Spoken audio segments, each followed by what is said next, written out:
అద్భుతమైన వీడియోలు ఖడ్గం మినిస్ట్రీ అనే ఈ ఛానల్లో బైబిల్కి సంబంధించిన ఇలాంటి లేటెస్ట్ వీడియోస్ అప్డేట్స్గా వస్తాయి. ఈ ఛానల్ని సబ్స్క్రైబ్ చేసుకుని వాళ్ళు సబ్స్క్రైబ్ చేసుకోండి, తెలియని వారికి షేర్ చేయండి. ఇవి సండే స్కూల్ పిల్లలకును, విశ్వాసులకును, సేవకులకును బైబిల్ని అర్థవంతంగా చదవటానికి, బోధించటానికి కూడా ఎంతగానో సహాయపడతాయి. ఆల్రెడీ ఈ వీడియోలన్నీ ఈ ఛానల్లో రెఫరెన్స్తో సహా వివరంగా ఉన్నాయి. చూడండి, బైబిల్ని అర్థవంతంగా చదవండి. మొదటి వ్యక్తి మహారాజు అంట, దేవుడు వద్దనుకున్నది వదిలిపెట్టినందుకు. రెండో వ్యక్తి దేనికైతే భయపడ్డాడో అక్కడికి వెళ్ళి నిలబెడతానన్నప్పుడు నమ్మి వెళ్ళినప్పుడు రెండో వ్యక్తి గొప్పడయ్యాడు. ఇక మూడో వ్యక్తి ఎవరో చూద్దాం అమ్మా. మూడో వ్యక్తి యెహోషువ గ్రంథము 6:27.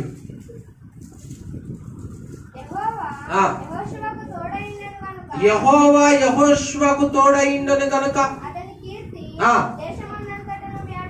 అతని కీర్తి. అరే, దేవుడు తోడుగా ఉన్న వాళ్ళు ఒక్కొక్కరు దేశాల భాగ్యనియంత్ర వాళ్ళ పేర్లు. దేవుడు వాళ్ళకు తోడుగా ఉంటే వాళ్ళ కీర్తి ప్రతిష్టతలు దేశాలు పాకిని. మన గురించి ఏం బాకాలి? అరే, ఈ ప్రాంతంలో వాడంత అలాగా వాడు ఇంకొకళ్ళు లేడురా. అరే, ఈ ప్రాంతంలో వాడంత షడ్డోడు ఒకళ్ళు లేడురా. వాడు ఇంట్లోంచి బయటకు వచ్చిందంటే అబ్బో జనాలకి నిద్ర ఉండదు. వాడి ఇంట్లోంచి బయటకు వచ్చిందంటే ఎవరో ఒకళ్ళు తన్నటం, గొడవలో, వాడు ఎవడు మాట వినడం అన్న ముద్ర పేరు మనకు పాకకూడదు ఎక్కడ కూడా. ఆ ముద్ర కాదు మనకు పాకాల్సిందే. చూడు, యెహోవా యెహోషువకు తోడుగా ఉన్నాడు నా అతని కీర్తి ఏమైందంట? దేశాలు బాగుంటుంది. ఒక దేశం అంటే ఎన్ని జిల్లాలు ఉండాలి, ఎన్ని రాష్ట్రాలు ఉండాలి? 20. మన దేశం గురించి చెబుతున్నారా? ఒక దేశం అంటే ఎన్ని రాష్ట్రాలు ఉండాలి? ఒక జిల్లా అంటే ఎన్ని పట్టణాలు ఉండాలి? ఒక స్టేట్ అంటే ఎన్ని జిల్లాలు ఉండాలి? ఆ రోజుల్లో వాళ్ళ కీర్తి ప్రతిష్టతలు దేవుడు తోడుగా ఉంటే ఆ స్థాయికి వెళ్ళాయి. అరే యెహోషువరే, నిలబడ్డది ఎవరు అనుకున్నావు? వస్తుంది ఎవరు అనుకున్నావు? యెహోషువ అనే తట్టున్నారంట. ఎందుకంత కీర్తి ప్రతిష్టతలు వచ్చాయంటే అతనికి చెప్తా వినండి. సమయం ఉన్నంత వరకు చెప్తా. కనాను దేశంలో పరిశీలించి చూచుటకు అలనాడు మోషే 12 మందిని పంపిస్తాడు. ఆ 12 మందిలో ఈ యెహోషువ కూడా ఒకడు.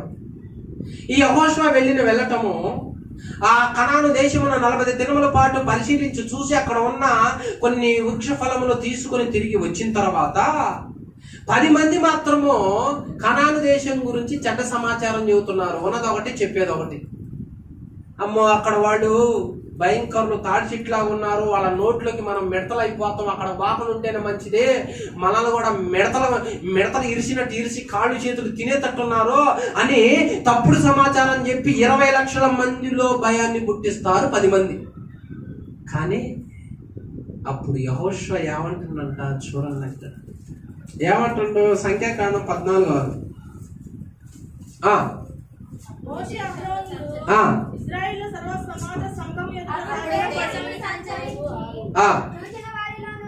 అప్పుడు దేశమును సంచరించి చూచిన వారిలో ఉన్న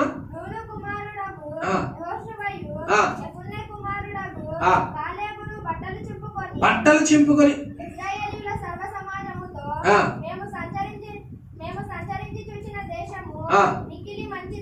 మంచి దేశము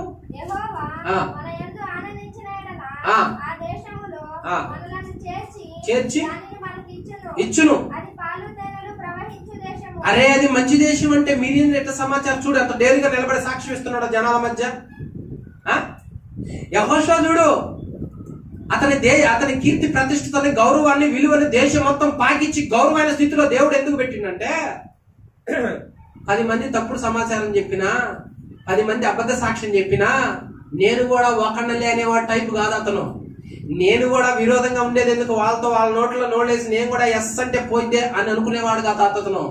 దేవుడి పక్షాన రోషంగా ఉన్నదన్నట్టు చెప్పగలిగే డేరుంది అతనికి. నువ్వు సంపుకో, నువ్వు కొట్టుకో, నువ్వు తిట్టుకో, బంధాలు దూరం అయిపోయినా, డబ్బు దూరం అయిపోయినా, ఆస్తులు దూరం అయిపోయినా, మనకు ప్రాణ స్నేహితులు సైతం దూరం అయిపోయినా అతను ఒక్కటే దేవుడి పక్షాన ఉన్నది ఉన్నట్టుగా చెప్పేవాడే అతను. మన సాక్ష్యం అట్టుండాలా. కొంతమందికి డబ్బు చూడగానే సాక్ష్యం మారుద్ది, కొంతమందికి లోకం చూడగానే సాక్ష్యం మారుద్ది, కొంతమందికి పరిస్థితులు బాగోకపోతే సాక్ష్యం మారుద్ది. కానీ 10 మంది కలిసి ఒక సాక్ష్యం చెబుతుంటే ఈ వ్యక్తి కాలేబు మాత్రము డేరుగా నిలబడి సాక్ష్యం చెబుతుంటే ఆ రోజంట, ఏరా మేము చెబుతున్నట్టు నువ్వు ఎందుకు చెప్పట్లేదని రాళ్ళు తీసుకొని కొట్టబోయారంట, చంపబోయారంట అతన్ని. అయినా భయపడలా. దేవుడి సాక్షి అంటే అట్టుండాలి, దేవుడిచ్చిన సాక్ష్యం అట్టుండాలి. సాతానుగాడు భయపెడతాడు. సాతానుగాడు ఇదిగో నీ కుటుంబం మీదకి ఈ శ్రమ వచ్చింది, ఈ బంధకాలు వచ్చాయి, ఇబ్బందులు వచ్చాయి, నువ్వు అయిపోతావు అన్నప్పుడు ఈ 10 మంది లాగా ఏడవకూడదు. వాళ్ళ హైట్ను బట్టి, వాళ్ళ రూపాన్ని బట్టి, వాళ్ళ పలుకుబడి బట్టి, వాళ్ళ భయాన్ని బట్టి మనం భయపడకూడదు. మనం దేన్ని బట్టి ధైర్యం తెచ్చుకోవాలంటే యెహోవా మనకు తోడుగా ఉన్నాడు, వాళ్ళే మనకు ఆహారం అవుతురు, మనం వాళ్ళకి ఆహారం కాదు అన్నట్టు డేరు మనకు రావాలి. మన భక్తిలో ధైర్యం లేకపోతే ఇంకెందుకు, మన భక్తిలో ఆ యొక్క విశ్వాసం లేకపోతే మనకెందుకు, ఇంకెందుకు మన విశ్వాసం జీవితం, ధైర్యం లేని జీవితం. దేవుడు మనల్ని అప్పగించడానికి రక్షించలా, మనల్ని తలగా ఉంచడానికి తీసుకుని వచ్చాడు దేవుడు. చూడు, అరణ్యంలో 20 లక్షల మంది హృదయాలను కరిగించేటట్టు చేశారంట, మా వాళ్ళు మెత్తనమయ్యేటట్టు చేశారంట, దేవునికి విరోధంగా తిప్పారంట, ఈ అరణ్యంలో సావటానికి తెచ్చిండి యెహోవాని తట్టు చేశారంట. కానీ 2 వ్యక్తులు మాత్రం అది తప్పు, రాంగు. నేను చూసి వచ్చిన దేశం మంచిది, దేవుడు అబద్ధం చెప్పలా, నిజమే చెప్పాడు, ఆయన మాట తప్పని వాడు. అక్కడ వాళ్ళ హైట్ని చూసి బాధపడొద్దు. ఎర్ర సముద్రం దాటినాం, మీకు తెలీదా? అమాలేకీలను ఓడించాం, మీకు తెలీదా? భీకరమైన యుద్ధాలు చేసి దేవుడు మనల్ని నడిపించాడు, తెలీదా?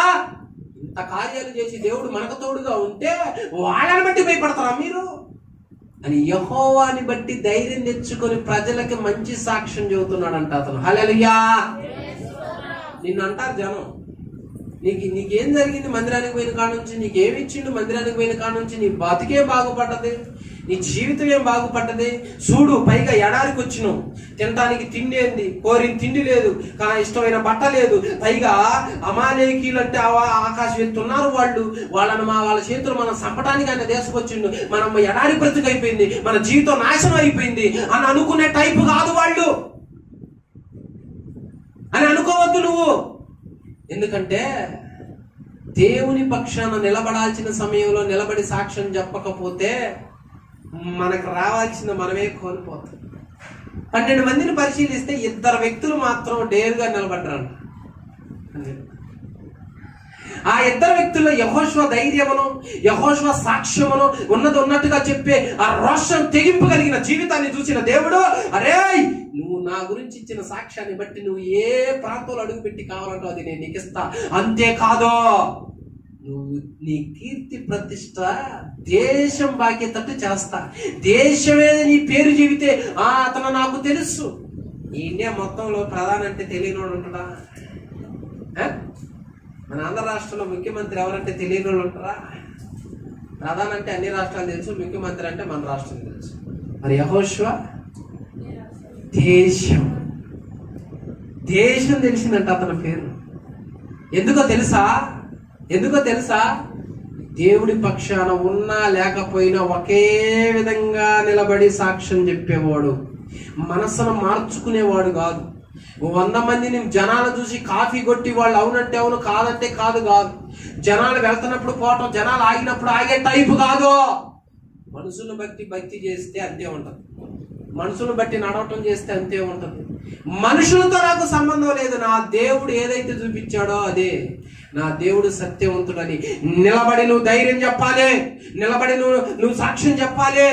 నేను ఎలా ఉన్నా, ఒకప్పుడు ఎలా ఉన్నా, ఇప్పుడు ఎలా ఉన్నా, ఐగుప్తు దేశంలో బానిసుడిగా ఉన్నా ఆయన సత్యవంతుడు కాబట్టి తీసుకొచ్చి ఈ ప్రాంతంలో నాటాడు, నిలబెట్టాడు, ఆయన రక్షించాడు, ఆయన గొప్పవాడు, ఆయన ఇచ్చిన మాట తప్పడు. పైగా మేము అక్కడికి పోయాం, అన్ని చూసాము, ఆయన చెప్పినట్లుగా అక్కడ ఉన్నాయి. కనుక ఇదే సాక్ష్యాన్ని నేను దేవుని పక్షాన నిలబడి తట్టుకొని నిలబడి మాట్లాడాలి. నువ్వు ఈ తరవలో నిలబడి మాట్లాడాలి దేవుడి పక్షాన. ఏమని ఎవరే ఎంతకాలం ఇట్లా ఉన్నావు?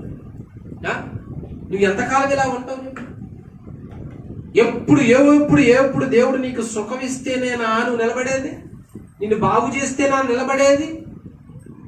భయం కలిగిన సందర్భాలలో, ఎవరు నీ పక్షాలు లేని సందర్భాలలో, నీ దగ్గర ఏమి లేని సందర్భాలలో దేవుడు నాకు తోడై నిలబెడుతున్నా దేవుడుగా నువ్వు సాక్ష్యం చెప్పగలవా?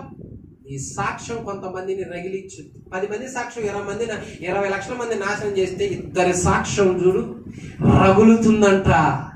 నీ కుటుంబంలో నీకు ప్రతికూలమైన పరిస్థితులు ఉండొచ్చు, నీ వాళ్లే నీకు విరోధంగా సాక్ష్యం పలకవచ్చు, నీ వాళ్లే నువ్వు సస్తే బాగుండి అనుకోవచ్చు, నీ వాళ్లే నీ బాగు కోరకపోవచ్చు, నీ వాళ్లే నీ భక్తి ఏంది పాడు భక్తి అనొచ్చు.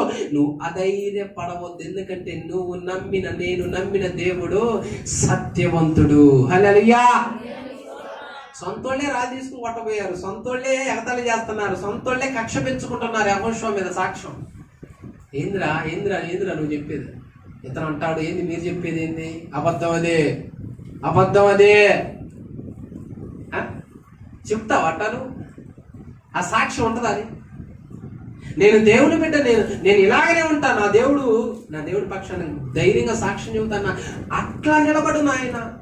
ఎడారిలో చెబుతున్నాడు అతను, అంటే కష్టాలలో దేవుడి పక్షాన్ని నిలబడి ధైర్యంగా మాట్లాడాలి. 100 మంది 100 అంటారు, 100 మంది 100 అంటారు. చూసుకొని అవతారం చూసుకొని ఎట్టయిపోయినా చూసుకొని అందం లేదు, అది వరకు రూపం లేదు, అది వరకు ఒక విధంగా ఉండేదాన్ని, ఇప్పుడు ఆ మొఖం లేదు, ఆ ఫేసు లేదు, ఆ కళ లేదు, ఆ అలంకారం లేదు, ఏమీ లేవు, నీ పిల్లలకి తోడుకోవడానికి ఏమీ లేవు, నీ కుటుంబం దరిద్ర ఏది అన్నప్పుడు నువ్వు నిలబడాలి. నా దేవుడు ఇచ్చిన దేవుడే, ఇయ్యకపోయినా దేవుడే, ఆయన సత్యవంతుడు అన్న సాక్ష్యం నిలవాలి. హల్లెలూయా. అది చూసిన దేవుడు అంట యెహోషువని మోషే తర్వాత ఎన్నుకుంటున్నాడు. మోషే అంటాడు, నా తర్వాత ఎవరయ్యా ప్రజలు నడిపించేవాడు అంటే ఇంకెవరు? నూను కుమారుడని యెహోషువ, ఆత్మలో పొందినోడు. ఆ రోజు డేరిగా మాట్లాడాడే, నిలబడ్డాడే. ఆ ప్రజలందరూ ఇస్తేనే మాట్లాడారు, ఇయ్యకపోతే మాట్లాడలేదే. కానీ ఇతను అలాంటి వాడు కాదు, ఇయ్యకపోయినా అలాగనే ఉన్నాడు గనక ఇతడే ఇజ్రాయేలీలకి ఇప్పుడు దిక్కు, ఇతడే ఇజ్రాయేలీలు నడిపించాలి. కనుక అతని కీర్తి ప్రతిష్ఠతలో నేను దేశం మొత్తం పాకించబోతున్నాను, అతన్ని అంతా గౌరవించబోతున్నాను, ఆ విలువను పెంచబోతున్నాను అని దేవుడు ఆ రోజు యెహోషువ ఘనతను పెంచినాడంట. హల్లెలూయా. యెహోషువ నాన్న పేరేం కదా, వాళ్ళ తండ్రి పేరు చెబుతున్నాడు. ఎవరు కుమారుడు? నూను కుమారుడు పేరు దేశం బాకింది. మరి మీ పిల్లలు చెప్పు. దేవుడు తండ్రి పేరు చెబుతున్నాడు, కొడుకు ఫలానా కొడుకు అని దేశం బాకేటట్టు చెబుతున్నాడు. ఆ పేరుని చెడ్డ పేరుంటే మన పేరు ఎట్లా బాకాలి? అదిగో ఆయన కొడుకే, అదిగో ఆమె కొడుకే. లేగి పట్టిపోయింది ఈ ప్రాంతంలో, చెడిపోయిన ఉన్నది ఆ కుటుంబం. తండ్రి పేరుతో సహా చెప్పాల్సి వస్తుంది జాగ్రత్త, తల్లి పేరుతో సహా చెప్పాల్సి వస్తుంది జాగ్రత్త, కుటుంబం పరువే పోవాల్సి వస్తుంది జాగ్రత్త. నూను అని ఎందుకు పెడుతున్నాడు అక్కడ? ఎందుకు పెట్టాల్సి వస్తుంది అక్కడ? బిడ్డను బట్టి తండ్రిని కనపరుస్తుండు, ఆ తండ్రి విలువను పెంచుతున్నాడు. ఈ కుమారుడు గౌరవం, కీర్తి, ప్రతిష్టతలో నువ్వు ఆ స్థానంలో ఉండాలని దేవుడు ఇష్టపడుతున్నాడు. గాని ఆయన పిలుచుకున్నవాడు నమ్మదగిన వాడు గనక తండ్రి కుమారుని యెహోషువను చూడు, నూను కుమారుడు ఒరే నూను కుమారుడు అంటరే, మన ప్రాంతానికి వస్తున్నాడు అంటరే, యెహోవా అతనికి తోడున్నాడు అంటరే, అతని చేతిలో ఎవడు విజయం సాధించాలంటరే, అతనికి యెహోవా తోడుగా ఉన్నాడంటరే అని దేశం బాకినంత అతని కీర్తి ప్రతిష్టతలో ఈ కాలంలో ఉన్న నీవు ఒక్క దాంట్లోనైనా నీ విలువ ఉంది? అసలు ఒక్క దాంట్లో విలువ ఉందని, ఒక్క దాంట్లో నీకు ఆ కీర్తి ప్రతిష్ట, ఒక్క దాంట్లో ఆ ఘనత ఉందని. 9 కృపావారాలు ఉన్నాయి. నువ్వు పాడితే ఆహా ఏమి స్వరం, అనేకులకు ఆశీర్వాదం. నువ్వు ప్రార్థన చేస్తే విడుదల వస్తున్నా ఆహా, నువ్వు ప్రవచిస్తుంటే ఆహా, నువ్వు పరిచయం చేస్తుంటే, నువ్వు వాక్యం చెబుతుంటే ఆహా. నువ్వు జాబులోనో ఒక ఉన్నతమైన స్థితిలో, పనిలోనో ఒక ఉన్నతమైన స్థితి, ఏదో ఒక దానిలో కీర్తి ప్రతిష్టతను తీసుకొని వస్తాడు ఆయన, అనేకులకు ఆశీర్వాదకరంగా ఉండేది. మొదటి రాజుల గ్రంథము 4వ అధ్యాయము 30వ వచనం. సొలొమోనుకు కలిగిన జ్ఞానము తూర్పు దేశస్థుల జ్ఞానము కంటేను, ఐగుప్తీల జ్ఞానమంతటి కంటేను అధికమై ఉండెను.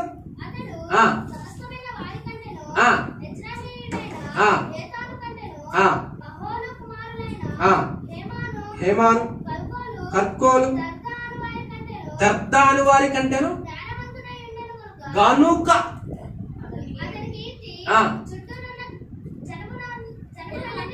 చుట్టూనున్న జనములన్నిటిలో చూసావా ఏ రేంజ్ లో పెట్టాడు.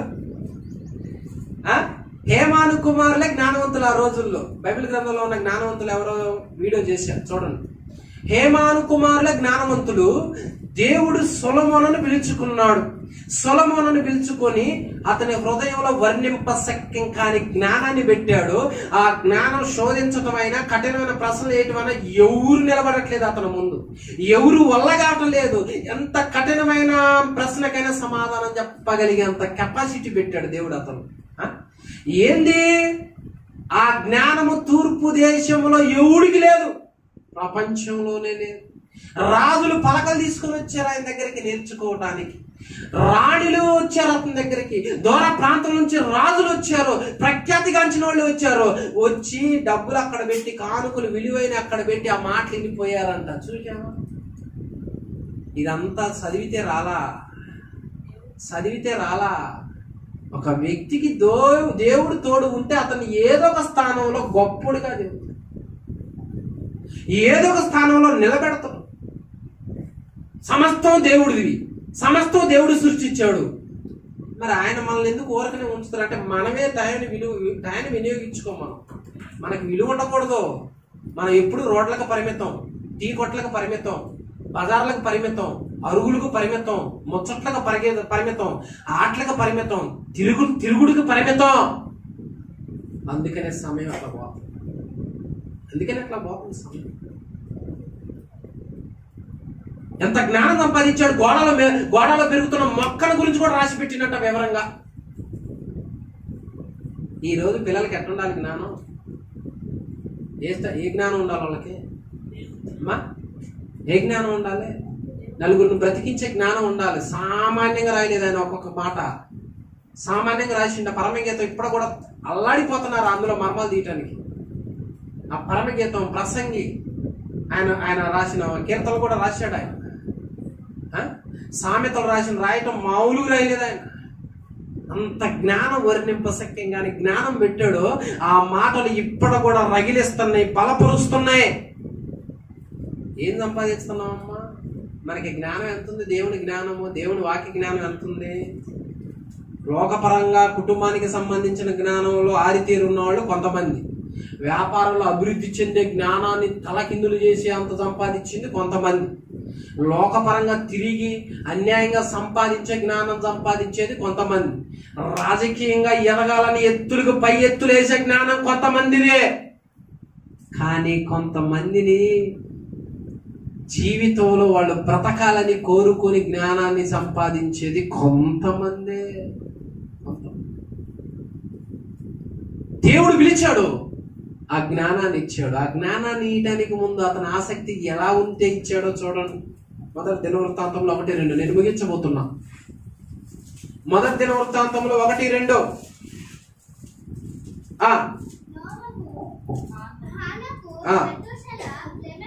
రెండవ దినవృత్తాంతంలో సార్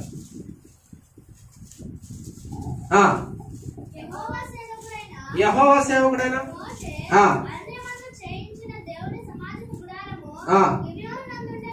గనుక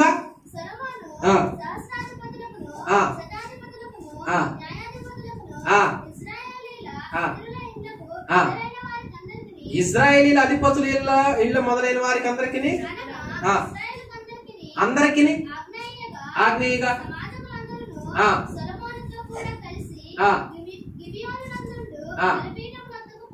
ఇది అతను చేసిన మొదటి పని. జ్ఞానం ఇయటానికి ముందు చేసిన పని అది. దేవుడు ఒక స్థానంలో నిలబెట్టడానికి ముందు చేసిన పని అది. మనం చేసిన దాన్ని బట్టి దేవుడు చేస్తాడు బయటికి. మనం చేసిన దాన్ని బట్టి దేవుడు ప్రత్యేకపరుస్తాడు. ఆ విలువన, గొప్పతనాన్ని, గౌరవాన్ని ఇస్తాడు ఆయన.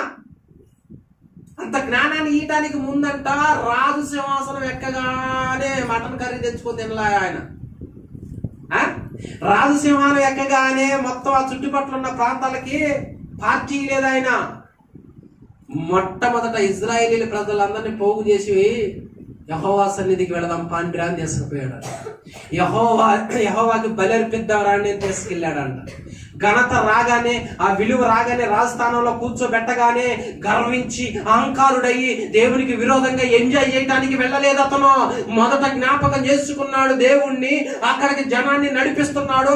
అరే నువ్వు బతకాలన్నా, నేను బతకాలన్నా ఆయన దగ్గర నుంచి ఆజ్ఞ రావాలి. ఆయన శరణ వేడుకుందాం, ఆయన కృపను అడుగుదాం, ఆయన శాంతి పరుద్దాము అని ప్రజల్ని, అధిపతుల్ని రేపి దేవుని మందిరానికి తీసుకొని వచ్చేంత ఆసక్తి చూపించేసరికి దేవుడు అంటాడు, అరే నిన్ను రాజం చేసినా గాని నువ్వు నాకు ప్రథమ స్థానం ఇస్తున్నావురా. నువ్వు నీకు ఆ గొప్ప స్థానం ఇచ్చినా నన్ను మర్చిపోకుండా ఉంటావురా. నువ్వు అన్ని పనులు చేసుకొని కుదిరితే కొంత టైం ఇచ్చి కొంత టైం ఇవ్వకుండా ఉండే ఈ రోజుల్లో, ఆ రోజుల్లో నువ్వు మొదట నా దగ్గరికి ప్రజలను నడిపించావు. నువ్వు వచ్చావు, దహన బలిని అర్పించావు కనుక ఇట్లాంటి దేవుడికి జ్ఞానం ఇస్తున్న ప్రజల్నే జ్ఞానంతో నింపుతున్న ఆశ కలిగింది దేవుడికి. హల్లెలూయా. కొంత అభివృద్ధి పరిచింది అనుకో దేవుడు, ఇక దేవుడు గుర్తురాడు. కొంత హెచ్చించింది అనుకో దేవుడు, ఇక దేవుని సన్నిధికి రాలేవు. గర్విష్ఠులైపోకూడదు, అహంకారులు అయిపోకూడదు. భక్తిలో ఎలా ఉండాలి? ఆయన ఆ స్థానంలో ఉన్నా కానీ దేవుడిని మర్చిపోకుండా ముందుకు వచ్చాడు. మొదట ప్రథమ స్థానం దేవుడికి. ప్రథమ స్థానం ఏది ఉన్నా ఏది లేకపోయినా నీకు అంత స్టేటస్ దేవుడిచ్చిన ప్రథమంగా దేవుడికి. నువ్వు ఆయన అంటే భయపడి ఆయన సన్నిధానానికి ప్రజలను ప్రేరేపించు, నడిపించు. ఈ సంఘానికి నడిపించు, దేవుని సన్నిధికి నడిపించు, ఈ సమాజంలో ఉన్న వాళ్ళని నడిపించు, నీ ప్రాంతంలో ఉన్న వాళ్ళని నడిపించు. నీవు తీసుకునే నిర్ణయము, నీ యొక్క ప్రతిష్టత, నీ యొక్క విలువ దేవుడు ఏ స్థానానికి తీసుకుని పోతాడో తెలుసా? ఆ రోజు ఆయన సన్నిధికి అధిపతుల్ని, ప్రజలను నడిపించే పని పూనుకున్నాడంటమ్మా. మొదట రాజు అయ్యుండి ప్రజలందరినీ పురికొలిపి ఆయన దగ్గరికి పోదాం పండే అన్నాడు. యెహోవా సన్నిధి దగ్గరికి తీసుకుని వచ్చాడు. అమ్మా ఏం చేయాలి అప్పుడు? ఒక మెంబర్ గెలిస్తేనే పార్టీ మామూలుగా ఉండదు. ముందు ఒక రాజు స్థానంలో కూర్చున్న తర్వాత అతనికి యెహోవా జ్ఞాపకం వచ్చిందా? యెహోవాకి సన్నిధికి వెళ్ళాలని అనుకున్నాడు అంటే అనుకున్నాడు అక్కడ. అందుకనే ఆ రాత్రి ఏమి జరిగిందంట చూడండి. ఎన్నో వచనం? ఆ రాత్రి, ఏ రాత్రి చూసావా? ఎప్పుడైతే నువ్వు దేవుడికి ప్రథమ స్థానం ఇస్తావో, ఆ ప్రథమ స్థానం ఇచ్చే విషయంలో గర్వించి అహంకారుడిగా ఉండకుండా తగ్గించుకుంటావో, అందరిలాగా నువ్వే వచ్చి దేవుడి సన్నిధిలో సాగిలపడి భయంతో భక్తి చేస్తావో, నీ భక్తిని మెచ్చుతాడు దేవుడు. అంత అధికారే, అంత రాజే దేవుని జ్ఞాపకం చేసుకుని ఆయనే ప్రథమ స్థానం నాకని వచ్చాడు. నువ్వు నిద్రలాగవగానే, నువ్వు ఎన్ని పనుల్లో ఉన్నా, అరే ఈ పనులు ఉంటాయి రోజు, ముందు దేవుడికి ఈరోజు సమయం ఇవ్వాలి, నేను ఈరోజు దేవుడితో గడపాలి, నేను ఈరోజు ప్రార్థన చేయాలని నిర్ణయం తీసుకుంటావే. ఎందరిలో ఉన్నా ఈరోజు ఆదివారం మందిరానికి వెళ్ళాలి, ఎందరిలో ఉన్నా ఈరోజు నేను ప్రార్థన చేయాలి అన్న నిర్ణయం తీసుకుంటావే. నువ్వు దేవుణ్ణి అనుసరిస్తున్నావు, ప్రథమ స్థానం గుండెల్లో పెట్టుకున్నావు. దేవుడికి ప్రథమ స్థానం నిర్ణయించున్నావు గనక నీకిస్తాడు ప్రథమ స్థానం. నిన్ను పెడతాడు అందరిలో పైన, నిన్ను ఉంచుతాడు కీర్తి ప్రతిష్టతలో. అందుకనే అతను ఆ స్థితిని చూసుకోకుండా తను తాను తగ్గించుకొని ఏ విధంగా అయితే దేవుని సన్నిధికి వచ్చాడో, అప్పుడు దేవుడు ఆ రాత్రి అతనికి ప్రత్యక్షమై, నేను నీకు ఏమి ఇయ్యకూడదువో అడుగుమని. అప్పుడు సొలొమోను ఏమనాలా? నీవు నా తండ్రి అయిన దావీదు ఎడల బహుగా కృప చూపి అతని స్థానమందు నన్ను రాజుగా నియమించి ఉన్నావు కనుక, దేవా యెహోవా, నీవు నా తండ్రి అయిన దావీదునకు చేసిన వాగ్దానమును స్థిరపరచుము. నేల ధూళి అంత విస్తారమైన జనముల మీద నీవు నన్ను రాజుగా నియమించి ఉన్నావు. ఈ గొప్ప జనమునకు న్యాయము తీర్చ శక్తి గలవాడెవడు? నేను ఈ జనుల మధ్యలో ఉండి కార్యములను చక్కబెట్టునట్లు తగిన జ్ఞానమును తెలివిని నాకు దయచేయు. అందుకు దేవుడు సొలొమోనుతో ఇలాగూ సెలవిచ్చెను. చూశావా, శత్రువులు ప్రాణం అడగలేదురా నువ్వు, ఆస్తుల ఐశ్వర్యాలు అడగలేదురా నువ్వు, జ్ఞానాన్ని అడుగుతున్నావురా నువ్వు. కాబట్టి నీకు ముందు ఇలాంటి వాడు ఉండడు, నీకు వెనక ఇలాంటి వాడు ఉండడు. పో, వర్ణింపశక్యం కాని జ్ఞానం ఇస్తున్నా, అంతేకాదు ధనం కూడా ఇస్తున్నా పో అన్నాడంట. హల్లెలూయా. అతను తీసుకున్న నిర్ణయం ఏంటి, ఇక్కడ జరిగిన నిర్ణయం ఏంటి? ఒక వ్యక్తి మహారాజు స్థానంలో ఉన్నాడు, దేవుడు మాట ఇది. ఈ వ్యక్తి జ్ఞానంలో టాపర్, జ్ఞానంలో టాపర్. ఇప్పుడు బైబిల్లో మనం ఎట్టుండాలా? చెప్పరేంది, చెప్పరేందిరా? టాపర్లమా? ఎట్టుండాలి బైబిల్లో? టాపర్లో. ఒక వ్యక్తి ఒక స్థానంలో ఉండాలి అంటే మనకి ప్రాణం ఇచ్చి బైబిల్ ఇచ్చాడు దేవుడు. చదువుకోండయ్యా, రాజులకు సైతం అంతుపట్టని విషయాలు నా ఆత్మ ద్వారా మీకు బయలుపరుస్తానయ్యా అన్నాడు. మనం ఏం చేయాలి ఇప్పుడు? బైబిల్లో పూరా, బైబిల్ దగ్గరకు వచ్చేసరికి ఎట్లా ఉండాలి? చాలా తేరి ఉండాలి. బైబిల్ దగ్గరకు వచ్చేసరికి 24 గంటలు మన మన మన దగ్గర ఉన్నది కాబట్టి ఎలా ఉండాలి? ఆ బైబిల్ దగ్గరకు వచ్చేసరికి వండర్ఫుల్ జ్ఞానం సంపాదించి ఉండాలి, ఆరితేరి ఉండాలి. ఆ స్థానం దేవుడు మనకి ఇస్తాడు, ఎందుకంటే మనల్ని పరిశుద్ధాత్మతో నింపాడు కనుక. హల్లెలూయా. ఇంటి దగ్గర ప్రార్థనా పరంగా బైబిల్ బట్టి చదువు, నీ నేలకను పైకి కిందకి అటు ఇటు తిప్పుతుంది ఇక్కడ. అప్పుడు నువ్వు లేఖనాలు తీసి చదువుతున్నప్పుడు పొల్లు బాదు. పెద్దల ముందు గణపరుస్తుడు, అధికారుల ముందు గణపరుస్తుడు, రాజుల ముందు గణపరుస్తుడు, ఎవరి ముందు ఆయన గణపరుస్తుడు. ఈ తరములో మనం అంత జ్ఞానవంతులుగా వాక్యం దగ్గరకు వచ్చేసరికే ఉండాలి. హల్లెలూయా. లేకపోతే చెప్పు, లేకపోతే ఎలా? సొలొమోను కీర్తి ప్రతిష్టతలు ఎలా ఉన్నాయంటే ఏ రాజ్యంలో కూడా అంత జ్ఞానవంతుడు లేడు. అతని యొక్క సింహాసనం కూడా దంతంతో చేయబడదంట. అతని గట్టి ఇల్లు చూడటానికి జనం వచ్చారంట. అతని బల్ల మీద ఉన్న ఆహార వస్తువులు, అతని సైనికుల యొక్క క్రమము, యుద్ధ ఆయుధాలు, గుర్రాలు, మొత్తం వెరైటీ ఏ రాజ్యమందైనను అట్టిది లేదు అంటుంది లేఖనం. ఏం చేసి పెట్టు జ్ఞానం అట్టుండాలరా. సంపాదిస్తే జ్ఞానం ఒక వ్యక్తి, అతని ఆసక్తి మొక్కలో దేవునికి ప్రథమ స్థానం ఇచ్చాడు. నువ్వు ఇంత పనుంటే దేవుడికి ఇయ్యవు, నువ్వింత బంధువులు వస్తే దేవుడికి ఇయ్యవు, నీకేదన్నా హంగామా ఉంటే దేవుడికి ఇయ్యవు. ఆ రోజు మర్చిపోతావు, ఆయనకు దూరం అయిపోతావు, నీ పని మానుకుంటావు. నిన్నెట్ట లేపుతుడు దేవుడు, నిన్నెట్ట కనపరుస్తుడు దేవుడు. నీకు ఇయ్యాలనుకున్న ఏమిస్తాడో, ఎవరికి బట్టినా నేను ఇది ఇస్తున్నా అన్న దేవుడు సొలొమోను దగ్గరకు వచ్చి నీ ఇష్టం ఏందిరా అన్నాడు దేవుడు. ఏందిరా నీ ఇష్టం? ఏం కావాలి, నీకేం కావాలని అంటున్నాడు దేవుడు. చూడు ఎట్ట అడుగుతున్నాడు దేవుడు. ఆయన నీకేం కావాలని అడుగుతున్నాడు దేవుడు. మనం చేసే దాన్ని బట్టి మన కీర్తి ప్రతిష్టతలు, గౌరవాలు, విలువలు ఉంటాయి. మనం ఏం చేయకపోతే అబ్రహాం వచ్చాడు, ఒక్కొక్కడు ఒకడు చేయబట్టే వాళ్ళకి ఇచ్చింది. ఇప్పుడు మనం ఏం చేస్తున్నాం చెప్పు? మనం ఏం చేస్తున్నాం? సమయం పోయింది, 25-20 సంవత్సరాలు పోయినాయి. ఇప్పటి వరకు ఒకసారి బైబిల్ చదవాలి, ఒక పాట రాదు, ఒక ప్రార్థన రాదు. పిల్లలు ఏం చేస్తారు రేపు? మరి